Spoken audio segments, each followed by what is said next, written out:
بسم اللہ الرحمن الرحیم۔ السلام علیکم۔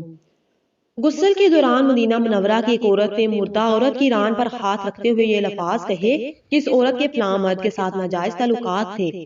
بس یہ بات کہنا تھی کہ اللہ نے اپنی ڈیل دی ہوئی رسی کھینچ دی۔ اس عورت کا انتقال مدینہ کی ایک بستی میں ہوا تھا اور غسل کے دوران جو ہی غسل دینے والی عورت نے مندرجہ بالا الفاظ کہے تو اس کا ہاتھ میت کی ران کے ساتھ چپک گیا۔ چپکنے کی قوت اس قدر تھی کہ وہ عورت اپنا ہاتھ کھینچتی تو میت گھسیٹتی تھی مگر ہاتھ نہ چھوٹتا تھا۔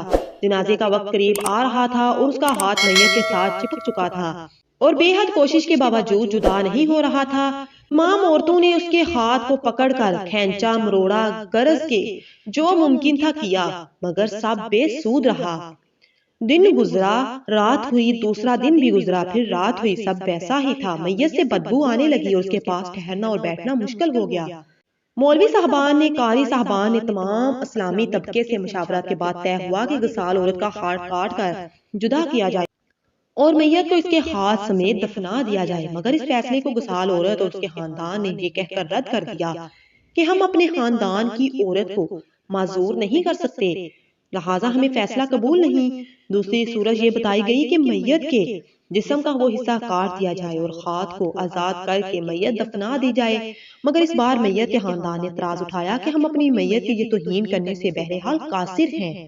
امام مالک رحمۃ اللہ علیہ اس وقت مدینہ طیبہ میں تھے۔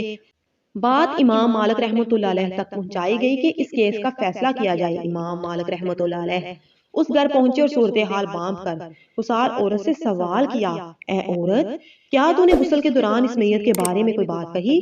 غسال عورت نے سارا قصہ امام مالک رحمۃ اللہ علیہ کو سنایا اور بتایا کہ اس نے غسل کے دوران باقی عورتوں کو کہا کہ اس عورت کے فلاں مرد کے ساتھ ناجائز تعلقات تھے۔ امام مالک رحمۃ اللہ علیہ نے سوال کیا کہ کیا تمہارے پاس الزام کو ثابت کرنے کے لیے گواہ موجود ہیں؟ عورت نے جواب دیا کہ اس کے پاس گواہ موجود نہیں ہے۔ امام مالک رحمۃ اللہ علیہ نے پھر پوچھا، کیا اس عورت نے اپنی زندگی میں تم سے اس کا کبھی تذکرہ کیا؟ کہا نہیں۔ امام مالک رحمۃ اللہ علیہ نے فوری حکم صادر کیا کہ اس غسال عورت نے چونکہ میت پر تہمت لگائی ہے لہٰذا اس کو حد مقررہ کے مطابق 80 کوڑے لگائے جائیں۔ حکم کی تعمیل کی گئی اور 70 بھی نہیں، 75 بھی نہیں، 79 بھی نہیں، پورے 80 کوڑے مارنے کے بعد اس عورت کا ہاتھ میت سے الگ ہوا۔ مسلمانوں، تھوڑا نہیں پورا سوچئے کہ آج ہم تہمت لگاتے وقت ذرا بھی دیر نہیں لگاتے، یہ بھی خیال نہیں ہوتا کہ یہ کتنا بڑا گناہ ہے۔